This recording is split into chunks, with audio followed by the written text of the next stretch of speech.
नमस्कार साथियों, मैं मनीष कुमार शर्मा स्वागत करता हूं आपका एक बार फिर यादविन स्मार्ट क्लासेस पर, जिस पर आप मेरे साथ में यूपीएसआई 2025 को टारगेट करते हुए मूल विधि की क्लासेस ले रहे हैं। और इस मूल विधि की क्लासेस में मैंने हाल ही में बीएनएस स्टार्ट किया था, यानी भारतीय न्याय संहिता स्टार्ट किया था, जिसमें चैप्टर नंबर 20, यानी हमारे पास कितने चैप्टर हैं, 20 चैप्टर और 358 धाराएं हैं। इसको हम कंप्लीट आज करने वाले हैं। यानी आज से पहले हम यहाँ पर 16 चैप्टर कर चुके हैं और हमारी 302 धारा तक कंप्लीट कर चुके हैं। जो साथी मेरे साथ में जुड़े हुए हैं, मैं उनसे ये कहना चाहूंगा कि आप इस क्लास में रोजाना जुड़ सकते हैं। ये क्लास आपको रोजाना 12 बजे मिलती है और 12 बजे आपका मूल विधि का जो टॉपिक है, मूल विधि से रिलेटेड जो भी क्वेश्चंस आपके यूपीएसआई में बनते हैं, वो सारे टॉपिक यहाँ पे कवर किए जाते हैं। जो साथी मेरे साथ में जुड़े हुए हैं, R N official, Manish Sharma, UP police, Anjali और ALBI जो भी हैं, अलवी, ठीक है, ये साथी जो जुड़े हुए हैं एक बार शेयर जरूर कर दें। और शेयर करने के बाद हम क्लास को स्टार्ट करने वाले हैं। और सभी को गुड आफ्टरनून। और साथ में आपको मैं बताना चाहता हूं कि हमारे यहाँ पे एक बैच है जिसका नाम है चाणक्य 2.0 बैच। ये बैच कभी 599 रुपए का हुआ करता था, लेकिन यहाँ पे अब आपका ये बैच थोड़ा सा पुराना हो गया है, जिसमें बहुत सारे टीचर्स आपको जो बहुत सारे टॉपिक को कवर करा चुके हैं। इसलिए इस बैच की जो कीमत है अब हाल फिलहाल में 99 रुपए है। तो 99 रुपए में आप पूरी तरीके से यूपीएसआई को टारगेट करना चाहते हैं, तो आप यहां पे मेरे साथ में और बाकी के टीचर्स के साथ में इस बैच को ज्वाइन कर सकते हैं। और ये बैच आपको बाई एससी एप्लीकेशन पे मिलेगा। किस पर मिलेगा? By SC application. कहां से डाउनलोड करनी है? तो प्ले स्टोर से जाके आप डाउनलोड कर सकते हैं। वहां पर ये बैच आपको 99 रुपए में मिल जाएगा, जिसमें आपको पूरा यहां पे यूपीएसआई कवर होगा। चाहे वो आपका ज्योग्राफी का पार्ट हो, हिस्ट्री का पार्ट हो, पॉलिटी का पार्ट हो, मूल विधि का पार्ट हो, मैथ्स हो, रीजनिंग हो, हिंदी हो, सब कुछ इसमें पढ़ाया जाने वाला है। सर प्लीज एक बार ऑल क्लासेस टाइमिंग बताओ। बेटा इस क्लास की टाइमिंग मैं बता दे रहा हूँ। इस क्लास की जो टाइमिंग है वो आपकी 12 बजे है।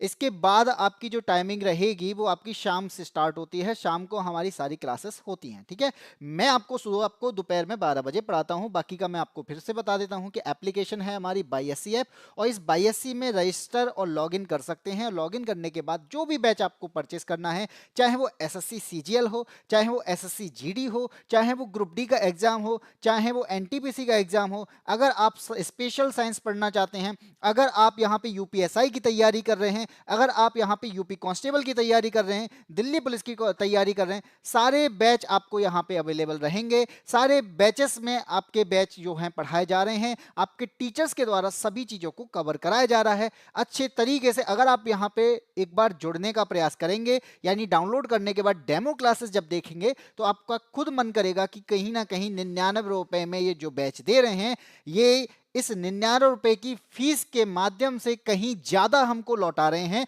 तो आपसे अगर मैं यही कहूंगा कि एक बार ट्राई करने में कुछ नहीं जा रहा, आप डाउनलोड करेंगे, डाउनलोड करने के बाद वहां पे डेमो दे सकते हैं, ठीक है। और हमारे साथ में गीता देवी फिर से जुड़ चुकी हैं। Good afternoon. अब स्टार्ट करते हैं। आपको पता है कि बीएनएस चल रहा है, बाईएससी एप्लीकेशन पे ये क्लासेस चलती हैं, लेकिन मैं आपको यहाँ पे यूट्यूब पे इसकी प्रैक्टिस कराता हूँ। बिल्कुल बिल्कुल आ सकते हैं।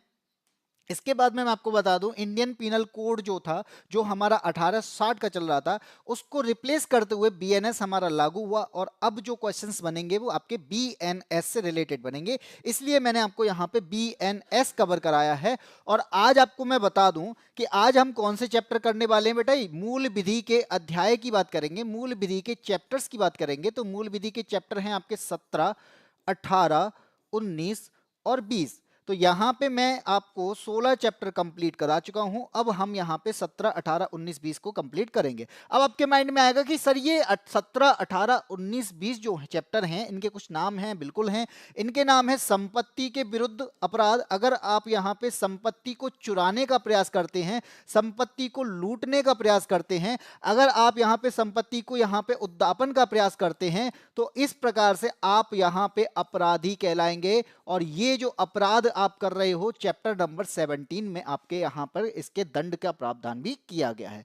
अगर आप कोई डॉक्यूमेंट बनवाते हो, डॉक्यूमेंट आपके गलत दस्तावेज के माध्यम से बना है, गलत यहां पे जानकारी आप प्रोवाइड करते हो, आप यहां पे किसी की प्रॉपर्टी को हथियाने का प्रयास करते हो गलत डॉक्यूमेंट के द्वारा, तो आप यहां पे भी दोषी कहलाओगे। तो आप यहां पे जो दोषी हैं वो गलत दस्तावेजों के माध्यम से दोषी कहलाओगे। तो इस प्रकार से आपका यहां पे चैप्टर नंबर 18 जो है वो यहां पर इससे अपराध का बयान करता है, अपराध से रिलेटेड दंड का प्रावधान करता है। अगर आप यहां पे आपराधिक अवित्रास करते हो, यानी क्या करते हो, आप यहां पे धमकी देते हो कि आप धमकी देते हो कि किसी को किडनैप करने के बाद उसे धमकी देना, किसी का यहाँ पे मान लो आप यहाँ पे अपमान करते हो, अगर आप किसी की मान हानि करते हो तो ये भी एक अपराध है जो कि आपका चैप्टर नंबर 19 में आएगा। और अगर मैं यहाँ पे बात करूं, लास्ट जो है निरस्त की बात करता है, तो निरसन और बचत वाला जो टॉपिक है वो आपका चैप्टर नंबर 20 में दिया है। माइंड में आएगा कि सर इनमें कुछ धाराएं हैं, तो कौन कौन सी धाराएं कवर करने वाले हैं बेटा आज। तो आप याद रखना कि 303 से चैप्टर नंबर 17 में 303 से 334 तक की धाराएं हैं। जब हम चैप्टर नंबर 18 की बात करेंगे तो ये 335 से स्टार्ट होता है और 350 तक की धाराएं इसमें शामिल की गई हैं। फिर आपके माइंड में आएगा कि ये जो आपका चैप्टर नंबर 19 है तो 351 से 357 तक की धाराएं हैं। और आपका इस बीएनएस का लास्ट चैप्टर जो है 358 धारा पर आधारित है, यानी लास्ट 358 धाराएं हैं इसके अंदर। तो आज हमारे टॉपिक किससे कहां से कवर करने वाले हैं, तो बेटा 303 से लेके 358 तक की धाराओं को कवर इसके अंदर करने वाले हैं। ठीक है, ये बात समझ में आ गई कि हम कौन कौन से चैप्टर को यहाँ पे कंप्लीट कर रहे हैं, कौन कौन सी धाराएं यहाँ पे रहने वाली हैं, कौन सी धारा के बीच में कौन सा चैप्टर है। तो ये सब कुछ आपको यहां पे मैंने बता दिया है। ठीक है अंजलि, हाँ कौन कौन क्लास में लिखता भी है भाई, इसका पीडीएफ कैसे मिलेगा तो मैं बता देता हूं बेटा। पीडीएफ के लिए आपको हमारी एप्लीकेशन डाउनलोड करनी पड़ेगी, बाई एससी एप्लीकेशन, या फिर आप टेलीग्राम पर जाकर भी इस क्लासेस के पीडीएफ को ले सकते हैं। ठीक है, टेलीग्राम का नाम है यादवेंद्र स्मार्ट क्लासेस, जो हमारे यूट्यूब चैनल का नाम है वही चैनल का नाम है टेलीग्राम पर यादवेंद्र स्मार्ट क्लासेस। वहां से ज्वाइन करके आप सारी पीडीएफ ले सकते हैं। अगर आप चाहते हैं कि और ईजी तरीका है तो बाई एससी ऐप डाउनलोड कर सकते हैं, तो वहां पे आपको वहां पे भी सारी क्लासेस मिल जाएंगी। ठीक है, अब बात करते हैं, स्टार्ट करते हैं क्लास को। क्लास का पहला क्वेश्चन है, क्लास का पहला क्वेश्चन आपसे क्या कहता है, सामने आ चुका है और ये क्वेश्चन आपका इंपॉर्टेंट है। अब आपको यहां से पता चल जाएगा किस प्रकार के क्वेश्चन पूछे जाते हैं। ठीक है, आपका सामने आ चुका है बीएनएस का अध्याय, कौन सा अध्याय है, 17वां अध्याय है, किन अपराधों से संबंधित है। बीएनएस का जो 17वां अध्याय है वो किस अपराध से संबंधित है, ये आपसे पूछ रहा है। अगर कोई आपकी गाड़ी चुरा ले, अगर कोई आपका पर्स चुरा ले, अगर कोई आपका मोबाइल चुरा ले, तो क्या ये मानव शरीर के खिलाफ है? नहीं, ये किसके खिलाफ है, संपत्ति के खिलाफ है। ये अगेंस्ट प्रॉपर्टी है, जैसे चोरी, जैसे डकैती, जैसे धोखाधड़ी, जैसे जालसाजी, जैसे आपराधिक विश्वासघात। विश्वासघात होता है वो अलग विश्वासघात है, लेकिन आपराधिक यानी क्राइम के अकॉर्डिंग आपने विश्वासघात किया है तो वो भी इसके अकॉर्डिंग आएगा। यानी पैसे का चक्कर है बाबू भैया, और पैसे का चक्कर जो आएगा वो अगेंस्ट प्रॉपर्टी का आएगा, ऑप्शन नंबर ए के तहत आएगा। यानी आपका चैप्टर नंबर 17 आपका किसकी बात करता है, संपत्ति के विरुद्ध अधिकारों की बात करता है, संपत्ति के विरुद्ध अपराधों की बात करता है, चाहे वो चोरी के रूप में हो, चाहे वो डकैती के रूप में हो, चाहे आपने यहां पे धोखा दिया हो, वो धोखाधड़ी वाला मतलब संपत्ति का धोखा, चाहे आपने विश्वासघात किया हो, यानी संपत्ति से रिलेटेड यानी पैसे से रिलेटेड कोई भी विश्वासघात करना। ठीक है, तो वो किस में आएगा, ऑप्शन नंबर ए में आएगा। तो कितनों का ऑप्शन नंबर ए है भाई, हो गया बस बेटा। इन क्वेश्चंस को जब आप वहां पे करोगे ना एग्जाम में, तब आपको समझ में आएगा कि ये क्वेश्चंस मैंने आपको सब कराए हैं और सबको बहुत बेहतरीन तरीके से समझाने का प्रयास भी किया है।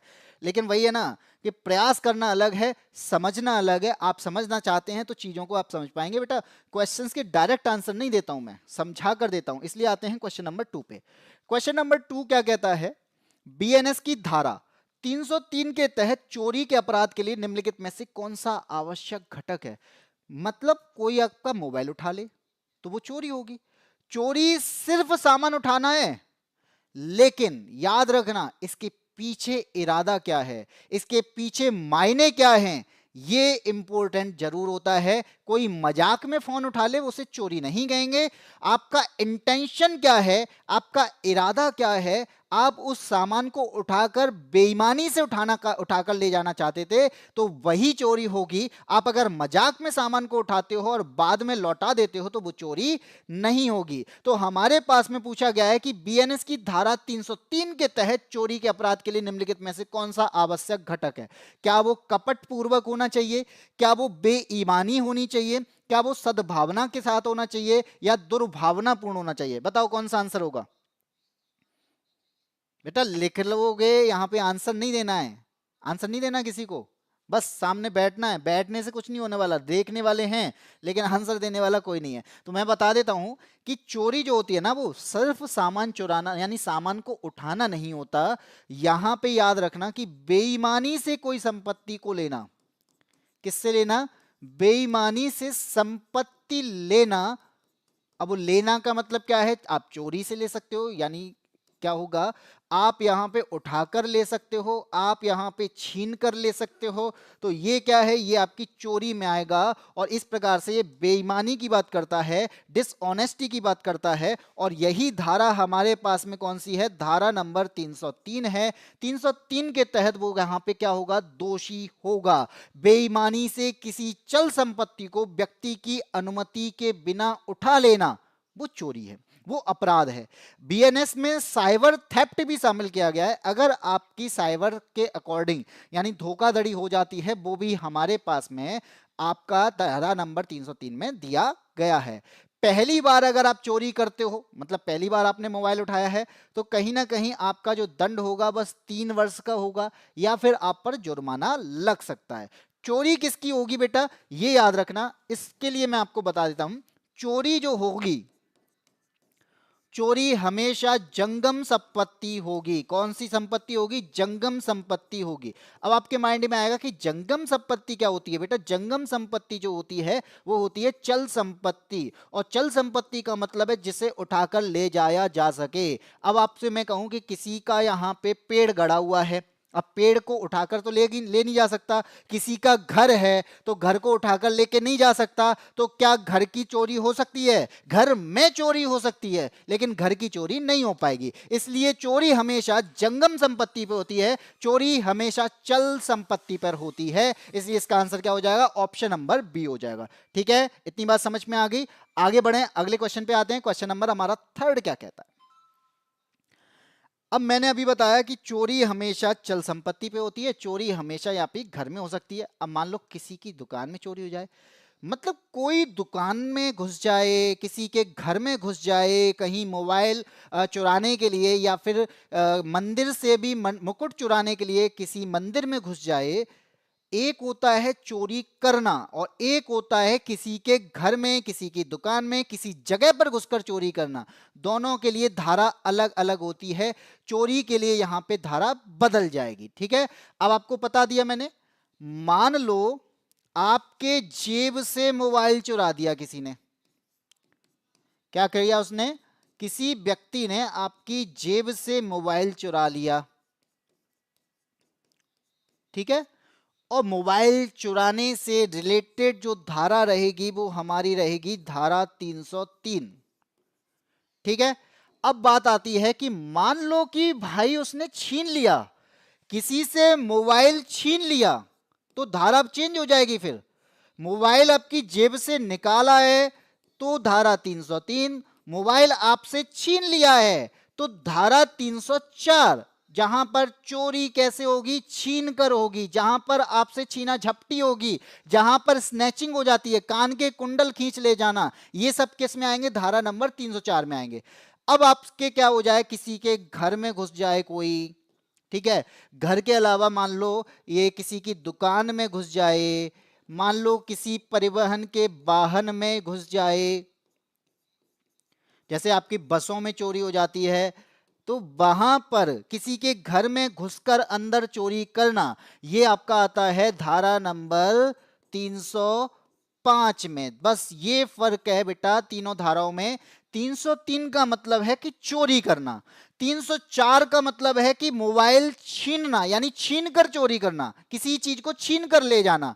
और 305 का मतलब है कि घर से, दुकान से, परिवहन के साधन से, पूजा के स्थल से आदि में कहीं पर घुसकर वहां से चोरी कर कर लाना, ये आपका धारा नंबर 305 के तहत अपराध है। इसलिए आंसर क्या हो जाएगा? ऑप्शन नंबर बी आंसर हो जाएगा। अब आया समझ कि चोरी भी अलग अलग तरीके से होती है। अगर आपका कोई यहाँ पे कोई व्यक्ति छीनता है कोई चीज, अगर आपके कान से कुंडल को खींचता है, अगर आपकी जेब से मोबाइल को खींचता है, अगर आपसे बलपूर्वक चीजों को छीन कर ले जाता है, तो धारा नंबर 304 काम करती है।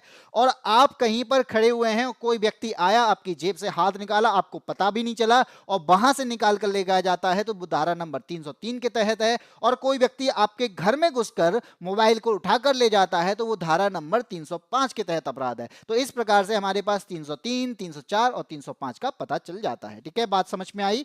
अब आगे बढ़ते हैं, अगले क्वेश्चन पे आते हैं। बेटा क्वेश्चन नंबर 4 क्या कहता है? अब क्वेश्चन नंबर कहता है ना कि ए है एक व्यक्ति, अपने पड़ोसी के खेत में उसकी अनुमति के बिना 2 पेड़ काट देता है और पड़ोसी की जानकारी के बिना उन्हें ले भी जाता है। अब ये क्या कहलाएगा? ये एक्सटॉर्शन यानी उद्दापन कहलाएगा, ये चोरी है, या ये आपका आपराधिक अत्याचार है, या फिर आपका ये बेईमानी पूर्ण दुर्विनियोग है। अब आप यहां पे क्या बताओगे? अगर ए ने पड़ोसी के खेत में अनुमति के बिना दोनों पेड़ काट दिए हैं, तो ऐसी स्थिति में ए ने क्या किया है? बताओ, चोरी की है कि उद्दापन किया है, क्या किया है? गीता ने बता दिया ऑप्शन नंबर डी। देखते हैं बेटा, यहां पे याद रखना, सबसे पहले मैंने क्या बताया था कि चोरी हमेशा जंगम संपत्ति पे होती है। चोरी कहां होती है? जंगम संपत्ति। अब ये आपके माइंड में आएगा कि जंगम संपत्ति क्या है? जंगम संपत्ति का मतलब है जिसे ले जाया जा सके, जिसे उठाकर भागा जा सके, तो चल संपत्ति। अब आपके माइंड में एक चीज आनी चाहिए कि पेड़ जंगम संपत्ति का एग्जाम्पल नहीं है। तो अब लेकिन उसने क्या किया? फिर भी वो उठाकर काट कर ले गया है। अब वो उखाड़ कर तो ले नहीं जाएगा, उसे काट कर ले गया है। तो यहां पर याद रखना, ए ने क्या किया है? तो सबसे पहले यहां पे एक घुसा कहां पे? खेत में। ठीक है, ए ने क्या किया? चलो इन चीजों को नोट करते हैं। सबसे पहले ए ने क्या किया? दूसरे के खेत में घुसा, यानी खेत में घुसा, पूछकर घुसा कि बिना अनुमति के। तो आपका आंसर होगा भाई, कहीं पर भी कोई भी चोर पूछकर तो आता नहीं है, तो बिना अनुमति के ही आएगा। तो बिना अनुमति के किसी का आना यहां पे अपराध हो गया। दूसरा है, उसने क्या किया था? पेड़ काटे। क्या किया? पेड़ काटे थे। पेड़ कैसी थी? पेड़ तो बेटा अचल संपत्ति होता है, वो तो आपकी जमीन से जुड़े हैं, तो ये तो अचल संपत्ति है। लेकिन जब उसने पेड़ काट दिए, यानी काटने की स्थिति तक ले गया, तो अब वो क्या हो जाएगा? काटना चल संपत्ति हो जाएगा। अब वो चल संपत्ति है, और इस चल संपत्ति का अपराध करना, किसी चल संपत्ति को ले जाना, धारा 303 के तहत चोरी का अपराध है। इसने क्या किया है? उन पेड़ों की चोरी की है। इसलिए किसका आंसर हो जाएगा? ऑप्शन नंबर बी का। तो बी आपका यहां पे सही हो जाएगा बेटा, डी नहीं होगा। बेईमानी पूर्ण दुर्विनियोग नहीं है, ये चोरी ही है। अगर ये उद्धापन होता तो किसी को धमका कर होगा, वो कहता कि भाई मैं तेरे पेड़ उठाकर लेके जाऊंगा, चाहे कुछ भी कर लेना। ये क्या है? ये धमकी है कि ये अगर तूने पेड़ नहीं दिए तो मुझे देख ले, तेरा देख क्या होता है। ये क्या है? ये धमकी है, उसे उद्दापन कहेंगे। लेकिन चोरी क्या है कि उसको पता भी नहीं है, उसकी अनुमति ली भी नहीं है, और वो क्या करता है? अजनबी व्यक्ति आता है और चीज को चुरा कर ले जाता है। इतनी बात समझ में आ गई? ऑप्शन नंबर बी यहां पे सही हो जाएगा। एक बात समझ में आ गई, अचल संपत्ति वो है जिसे ले जाया ना जा सके। अगर आप यहां से किसी भी अचल संपत्ति को टुकड़ों में ले जाते हैं, तो वो चल संपत्ति का एग्जाम्पल हो जाएगा। लेकिन किसी को घर को टुकड़ों में कैसे ले जाया जाएगा? पेड़ को तो वो काट कर ले जा सकता है। इसलिए पेड़ जब तक जमीन के अंदर गड़े हैं अचल संपत्ति है, पेड़ को काट दिया जाएगा तो वो चल संपत्ति के रूप में बन जाएगा। ठीक है, इतनी बात समझ में आ गई। और अब चलते हैं अगले क्वेश्चन पे। क्वेश्चन नंबर हमारा 5 क्या कहता है बेटा? 5 कहता है कि मान लो आपके घर में कोई क्लर्क है, मान लो आपके घर में कोई नौकर है, मान लो आपके घर में कोई सर्वेंट काम करता है, और वो सर्वेंट अपने ही मालिक की चीज चुरा ले, अपने ही मालिक की चीजों को चुरा कर ले जाए, तो अब आप यहां पे किस धारा के तहत उस पर अपराध घोषित कर पाओगे? बेटा यहां पर फिर से चेंज हो जाएगा। अगर कोई अजनबी चीज चुराता है, अब चीज आती है यहां पे, मान लीजिए किसी ने अजनबी ने चोरी की है, अजनबी ने चोरी की है, तो बेटा वो आता है आपका धारा नंबर 303 के तहत, क्योंकि ये सामान्य चोरी के तहत आता है। यहां पर वो व्यक्ति कौन है? अजनबी है, उसे पता नहीं कौन है, तो धारा नंबर 303 के तहत अपराध है। आपका माइंड में सबसे पहले 303 आनी चाहिए थी, लेकिन अब क्या हो रहा है? मालिक की चीज चुरा ली उसने, किसी नौकर ने मालिक की चीज चुराई है, तो मालिक की चीज चुराना एक स्पेशल चोरी हो जाएगी, यानी एक विशेष चोरी हो जाएगी। और स्पेशल चोरी आपकी किस में आती है? वो आती है आपकी धारा नंबर 306 में। किस में आती है? धारा नंबर 306 में। तो याद रखना इसका आंसर कौन सा हो जाएगा? ऑप्शन नंबर सी हो जाएगा।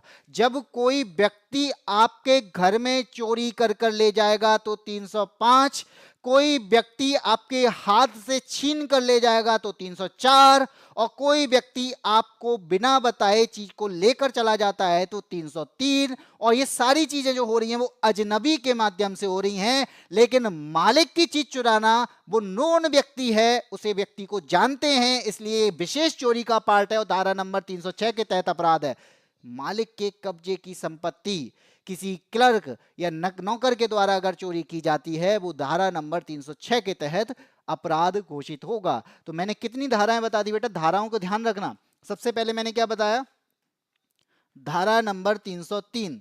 303 में क्या है? एक चोरी करता है, कोई व्यक्ति नॉर्मल चोरी कर लेगा, वो 303 के तहत अपराध है। 304 में मैंने क्या बताया? व्यक्ति ने ना कोई चीज चुराई, लेकिन कैसे? छीन कर चुराई, तो छीनना आपका 304 है। 305 में क्या है? 305 में है घर से चोरी कर ली उसने। 305 में क्या है? कोई अजनबी आया और वो घर में घुसकर चोरी करके ले गया। फिर मैंने यहां पे 306 बता दी। 306 क्या है? नौकर ने ही चोरी कर ली, यानी व्यक्ति कैसा है? व्यक्ति को आप जानते हैं, तो नौकर ने चोरी की है, तो नौकर द्वारा चोरी आपका 306 के तहत अपराध है। तो चारों चीजें समझ में आ गई। तो मैंने चारों धारा आपको समझा दी हैं। अब आप बता दो यहां तक कोई दिक्कत? अगर आपको यहां तक कोई दिक्कत नहीं है फिर हम आगे बढ़ते हैं। बेटा चोरी का एक चैप्टर यहाँ पे बड़ा चैप्टर है, और चोरी से रिलेटेड क्वेश्चंस आपको यहाँ पे चीजों को पता होना चाहिए। और यहाँ पर कभी कभी धमकाकर पैसे ले लिए जाते हैं, कभी आपसे अनुमति के बिना ले लिए जाते हैं, कभी आपसे बलपूर्वक छीन लिए जाते हैं। तो इस प्रकार से अलग अलग धाराएं, अलग अलग टर्म हमारे लिए काम आते हैं, और यहीं से आपके क्वेश्चंस बनते हैं। मैंने बता दिया 5। अब आते हैं क्वेश्चन नंबर 6 पे। एक्स का मतलब कोई व्यक्ति है, एक्स का मतलब वो व्यक्ति नहीं है जिसने आपको पहला कुछ चुराया था और फिर वो आपको चला गया काट कर, वो व्यक्ति नहीं है ये। एक्स का मतलब है ये कोई एक नॉर्मल व्यक्ति है। इस एक्स यह कहकर जेड से संपत्ति प्राप्त करता है कि आपका बच्चा मेरे गिरोह के हाथों में है, और यदि आप हमें 10 लाख रुपए नहीं भेजेंगे तो उसे मार दिया जाएगा। यानी क्या कर रहा है अब वो धमकी दे रहा है, और धमकी देकर आपसे संपत्ति मांग रहा है। तो धमकी देकर संपत्ति लेना, इनमें से किसका एग्जाम्पल हो जाएगा? तो याद रखना मैंने क्या बताया अभी? सबसे पहले बताया कि हमने बिना अनुमति के पैसा लिया। क्या किया? बिना अनुमति के पैसा लेना। पैसा लेना कैसे? बेईमानी से पैसा लेना। तो ये क्या है? ये चोरी कहलाएगा। ये क्या कहलाएगा बेटा? ये चोरी कहलाएगा। अब यहां पे क्या है? किसी बल के द्वारा वस्तु लेना, ये क्या कह जाएगा? ये हमारा छीनना कहलाएगा। ठीक है तो चोरी का ही पार्ट, लेकिन ये छीना झपटी है। फिर आप आता है कि धमकी दे रहा है अब वो कह रहा है कि आपका बच्चा जो है ना हमारे गिरोह में है, और आप अगर पैसे नहीं भेजेंगे तो मैं मार दूंगा उसे। तो ये धमकी दे रहा है। तो धमकी देकर संपत्ति लेना, तो धमकी देकर संपत्ति लेना ये आपका चोरी छीनना, और इसका अलग टर्म है, उसे कहा जाता है एक्सटॉर्शन, इसे कहा जाता है उद्धापन। क्या कहा जाता है बेटा? उद्धापन कहा जाता है। उद्धापन का मतलब है कि एक्स ने क्या किया? धमकी दी। उद्धापन का मतलब है कि धमकी की वजह से जेड ने पैसा दे दिया अपनी मर्जी के कारण। ठीक है, यहां पे एक्स पैसा चुराने नहीं जा रहा, यहां पे खुद जेड पैसा देने आ रहा है, लेकिन कैसे? मजबूरी में, डरकर, दबाव में, तब वो उद्दापन कहलाएगा। उद्दापन का मतलब है वसूली भाई, उद्दापन का मतलब है जबरन वसूली करना, उद्दापन का मतलब है मजबूरी में किसी के द्वारा पैसा दिया जाना, उद्दापन का मतलब है किसी व्यक्ति पर प्रेशर डालना, उद्दापन का मतलब है किसी व्यक्ति का डरना, और उद्दापन का मतलब क्या है कि किसी प्रकार की धमकी होगी वो सब क्या होगा? वो सब उद्दापन होगा। इसलिए जबरन वसूली का कर रहा है, यानी यहाँ पे वसूली भाई बन रहा है, तो धारा नंबर 308 यहाँ पे काम करती है। और ये आपका एक्सटॉर्शन का एग्जाम्पल है। कौन सी धारा काम करेगी? धारा नंबर 308 काम करेगी यहां पर। तो मैंने सारी धाराएं अलग अलग बताई हैं। 303 चोरी, 304 छीना झपटी, 305 घर में घुसकर चोरी, और 306 नौकर के द्वारा चोरी, और 308 धमकी देकर संपत्ति लेना, धमकी देकर चोरी करना। ये सब क्या है? ये उद्दापन का मामला है। इसलिए धारा नंबर 308 यहाँ पे जबरन वसूली का काम करता है। डरा धमका कर पैसा लेता है, दबाव डालकर पैसा लेता है। आप भी मजबूरी में अपनी इच्छा के अनुसार पैसे दे देते हो, तो धमकी भले ही एक्स दे रहा है, पैसा आप ही दे रहे हो, लेकिन ये उद्दापन कहलाएगा। ठीक है, बात आया समझ में? अंजलि उपाध्याय हेलो, निशांत जुड़ चुके हैं, राधे राधे भाई। इसी के साथ में आगे बढ़ते हैं। क्वेश्चन नंबर आता है अगला। ये बात समझा दो कि आपको चीजें समझ में आ रही हैं कि नहीं आ रही हैं। कम से कम इतना तो पता होना चाहिए कि भाई हाँ चीजें समझ में आ रही हैं। तो हमारे पास में चोरी क्या है, उद्दापन क्या है। अब अगर ऐसा ही वर्ड आ जाए कि लूट क्या है, रॉबरी क्या है, तो ऐसे ही क्वेश्चन आपसे पूछे जा सकते हैं। फिर आप क्या करोगे बेटा? क्वेश्चन नंबर आता है अगला 7। अब आता है ये, लूट का अपराध गठित करने के लिए निम्नलिखित में से क्या आवश्यक है? लूट करा जा रहा है। पहला क्या था? अब चलो, अगर कोई डर दिखाकर, बल लगाकर किसी से पैसा या सामान छीन ले, वो चोरी है, लूट है, उद्दापन है, या कुछ और है? दोनों में पैसा जा रहा है, सब में पैसा जा रहा है। फर्क क्या है? अब बात करते हैं इन तीन चीजों की। तो बेटा पहला मैंने क्या बताया? पहला बताया मैंने चोरी। दूसरा क्या बताया? दूसरा मैंने बताया उद्धापन।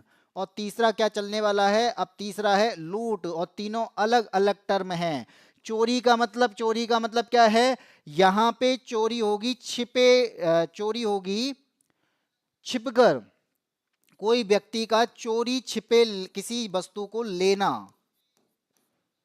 ठीक है, यहां पे वस्तु कैसे ली जा रही है? व्यक्ति को पता नहीं है, लेकिन वो लेकर भाग गया, वो क्या है? चोरी छिपे लेना। यहां पे उद्दापन क्या है? डर दिखाकर या धमकी देकर संपत्ति लेना। ठीक है, यहां पे डर दिखाकर या संपत्ति कैसे ले रहा है? धमकी देकर। अब आता है लूट। लूट भी डर है, लूट भी धमकी है, लेकिन बल लगाकर तात्कालिक, यानी तुरंत, इमीडिएट। तो यहां पे क्या हो रहा है? यहां भी बल लगाया जा रहा है, यहां भी भय दिखाया जा रहा है, लेकिन इमीडिएट, तुरंत की तुरंत यहां पे क्या करना है? पैसा देना है। इमीडिएट यहां पे क्या करना है? पैसा देना है, संपत्ति देना है। मतलब क्या हुआ? मतलब आपके पास में, आप बस में जा रहे हो, बस में आया कोई व्यक्ति, बंदूक दिखाई, बंदूक दिखाकर क्या किया? पैसा लाओ, निकालो, जितना भी आपके जेब में माल है सब निकाल दो। ये क्या है? ये लूट है, ये रॉबरी है। और डरा धमका कर यहां पर आपसे कहना कि मैं इसे मार दूंगा, मुझे पैसा चाहिए, तो ये क्या है? ये आपका उद्दापन है। और अगर आपने किसी को बिना बताए उसकी जेब से कुछ निकाल लिया, इसे चोरी कहते हैं। तो चोरी, उद्दापन, लूट, थेफ्ट, एक्सटॉर्शन और रॉबरी, तीनों अलग अलग टर्म है। जी सर, भैया हैं समझा, बस यही काफ़ी है कि आपको समझ में आ रहा है। मुझे तो यही सही लगता है कि भाई आपको समझ में आ रहा है। नहीं आ रहा है तो फिर मेरे पढ़ाने का मतलब ही क्या? फिर तो इसलिए कहता हूं कि मुझे कम से कम मुझे ये बताया करो कि चीज़ समझ में आ रही है कि नहीं आ रही है। अब मैंने आपको यहाँ पे बता दिया। अब आप यहाँ पे उस विक्टिम, यानी जो भी विक्टिम है, यानी जिसकी चोरी हुई है, वो जानता है क्या व्यक्ति को जिसने चोरी की है? नहीं, वो विक्टिम नहीं जानता। अब आता है यहाँ पे क्या है? विक्टिम यहाँ पे उसे जानता होगा, क्योंकि किसी भी व्यक्ति को वो लेकर जा रहा है, अपहरण कर रहा है बच्चे का, तो वो जानता ही तो होगा। कोई जानने वाला ही, कोई नोन व्यक्ति ही ऐसा करता है। तो यहां पे क्या है, विक्टिम जानता है और डरा धमका कर जो व्यक्ति पैसा दे रहा है ना, वो खुद पैसा दे रहा है। तो यहां पे क्या हो रहा है, ये खुद पैसा देता है। यहां पे क्या होगा, ये खुद पैसा देगा।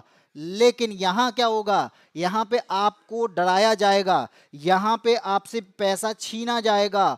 डरा धमका अगर बंदूक की नोक पर पैसा देना है, क्या है, ये आपका लूट है, विक्टिम से छीना जाता है। ठीक है, तीनों चीज समझ में आ गई।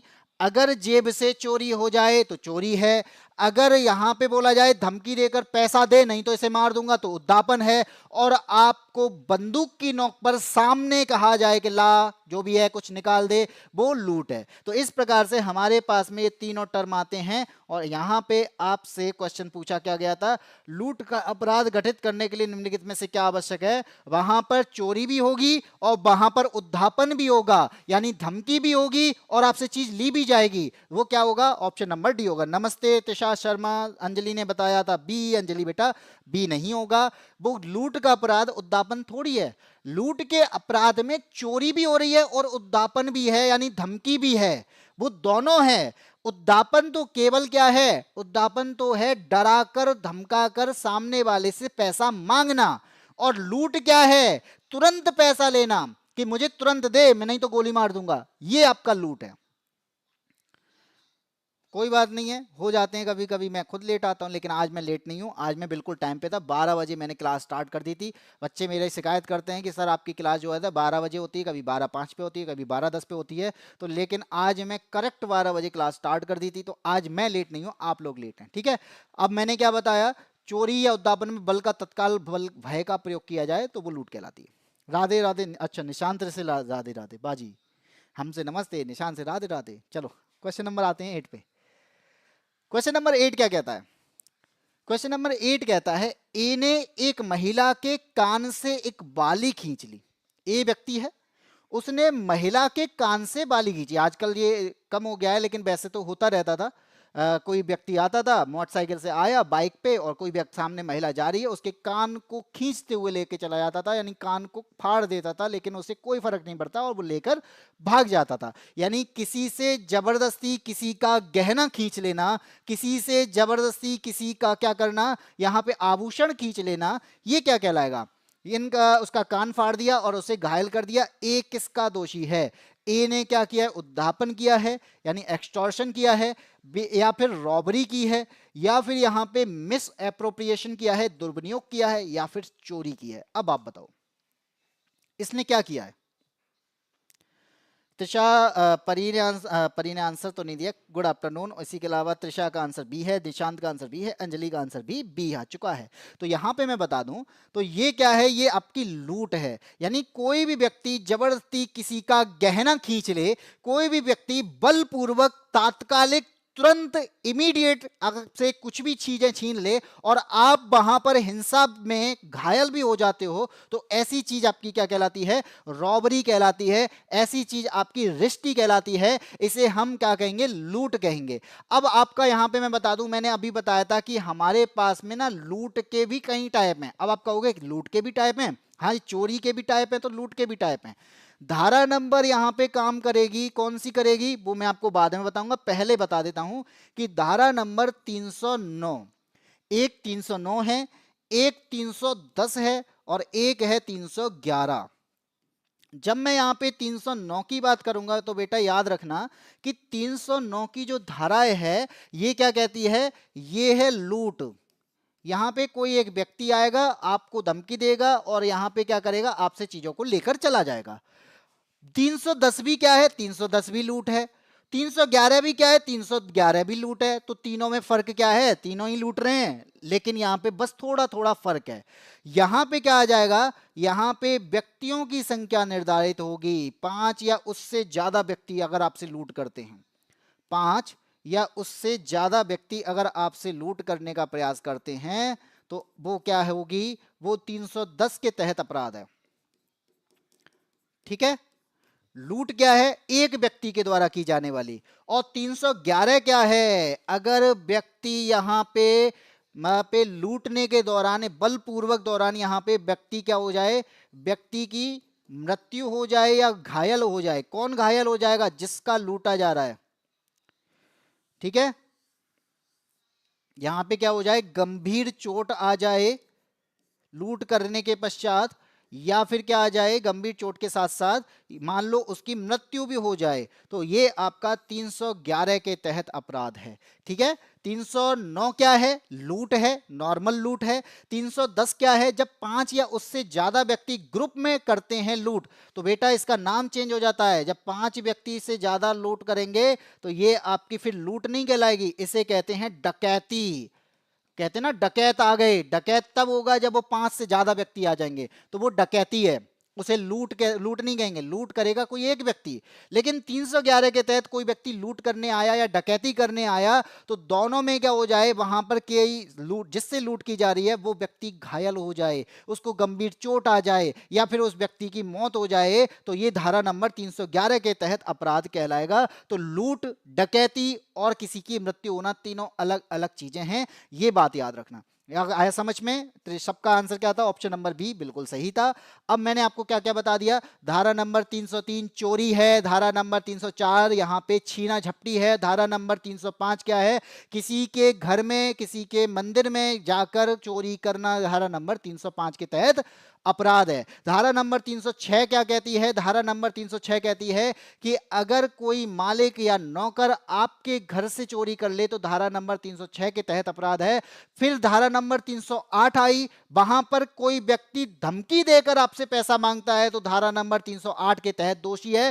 धारा नंबर 309 क्या कहती है? लूट करता है कोई व्यक्ति अगर आपके पास में, तो वो आपका धारा नंबर 309 के तहत दोषी है। धारा नंबर 310 क्या कहती है कि अगर 5 से ज्यादा व्यक्ति आकर वहां पे लूट करते हैं तो वो डकैती कहलाएगी। और धारा नंबर 311 क्या कहती है कि अगर कोई लूट करता है, लूट के इरादे से आप पर प्रहार करता है, आपको यहां पे गंभीर घायल कर देता है, नंबर 311 के तहत दोषी है। अब बताओ, धारा नंबर 303 से स्टार्ट किया था, धारा नंबर 311 तक हम पहुंच चुके हैं। अब आते हैं हम अगले पर। अगला क्या कहता है? अगला क्वेश्चन, क्वेश्चन नंबर 9। लो, अब क्या कह रहा है यहां पे, निम्नलिखित में से कौन सा कारक लूट को डकैती से पृथक करता है? भैया ये तुम्हें बताना है, इसका आंसर आप बताओ क्या आंसर होगा। मैं आंसर का वेट कर रहा हूं कि आप लोगों में से कितने लोग हैं इसका आंसर देने वाले हो। मैं इसको बता चुका हूं कि निम्नलिखित में से कौन सा कारक लूट को डकैती से अलग करता है? जल्दी से बताइए। जो भी है आंसर, जितने भी साथी जुड़े हैं, त्रिषा हैं, परी हैं, अंजलि हैं, इसी के साथ में निशांत हैं, एएसपी भी जुड़ चुके हैं हमारे साथ में, और यहाँ पे अंजलि उपाध्याय हैं, जो भी हैं, गीता देवी हैं, अलवी हैं, जो भी साथी हमारे साथ में जुड़े हैं, कम से कम सही आंसर आना चाहिए अगर आपने ध्यान से समझा है, चीज़ों को समझा है। अगर आप वहाँ पर मेरी क्लास को एक प्रकार से एक मजाक के तौर पर ना लेके एक सीरियस पढ़ाई कर रहे हैं और आप चाहते हैं कि हमें एग्जाम को क्वालिफाई करना है, तो यहाँ पर आपको ये आंसर जरूर आएगा, क्योंकि मैंने अभी तुरंत ही इस चीज़ पर आंसर दिया है। और त्रिषा ने, निशांत ने, एएसपी ने इसका आंसर दे दिया है। बाकी के लोग भी आंसर दो भाई, अंजलि का भी आंसर आ चुका है। और इसी के साथ में मैं आपको बता दूं कि सभी लोगों ने यहाँ पे आंसर सही दिया है। ऑप्शन नंबर सी यहाँ पे सही होगा। क्या बताया था मैंने? लूट कब है? कोई अकेला आदमी लूट ले, एक व्यक्ति के द्वारा यहां पे लूट हो जाए तो वो लूट है। अगर 5 या अधिक व्यक्ति आ जाएं तो वो लूट नहीं, वो डकैती है। इसलिए अपराधियों की संख्या यहां पे डकैती को बताती है। लूट क्या है? बल या भय के माध्यम से किसी एक व्यक्ति के द्वारा आपसे चीजों को लेना, बंदूक के नोक पर, किसी भी नोक पर, या कैसे भी सामूहिक रूप से अगर कोई चीज होती है तो डकैती है। धारा नंबर यहां पे कौन सी लग जाएगी? 310। नहीं, आंसर लो। अब भाई ऐसी चीजें हैं तो भाई आपको आनी चाहिए, क्योंकि जो चीज हम कर चुके हैं उसका तो आंसर मुझे लगता है आ जाना चाहिए। क्वेश्चन नंबर आता है आपका 10। क्या कहता है बेटा? यहां पे कहता है कौन सा सुमेलित नहीं है, और ये आपको बताना है कि एक्सटॉर्शन, जिसे हम उद्धापन कहते हैं, यानी डरा धमका कर किसी भी व्यक्ति से कहना कि मुझे संपत्ति दे दो नहीं तो आपका बच्चा मार दिया जाएगा, तो वो उद्धापन है। क्या धारा नंबर 308 के तहत उद्दापन सही है? अगला है डकैती। 5 या अधिक व्यक्ति आ गए और उन्होंने क्या किया? आपको डराया, धमकाया और आपसे चीजों को ले लिया, तो वो क्या है? डकैती है। क्या धारा नंबर 310 के तहत डकैती आता है? फिर आती है लूट, कोई एक व्यक्ति आ गया और उसने आपको बंदूक की नोक पर या किसी भी प्रकार से आपसे चीजों को छीनने का प्रयास किया, आपकी बाली छीनकर भाग गया, वो क्या है, धारा नंबर 304 के तहत अपराध है या गलत दिया गया है। फिर आता है चोरी का मतलब है कि किसी भी प्रकार से अजनबी के द्वारा आपकी चीजों को निकाल लेना, धारा नंबर 303 के तहत चोरी का अपराध है। इनमें से कौन सा सुमेलित नहीं है, कौन सा मैच नहीं कर रहा है, वो बताना है। एएसपी बता रहे हैं ऑप्शन नंबर बी, त्रिशा बता रही हैं ऑप्शन नंबर बी, अंजलि ने बताया है ऑप्शन नंबर बी। तो आप लोग यहां पे कौन सा बता रहे हो, ऑप्शन नंबर बी। भाई और सोच लो।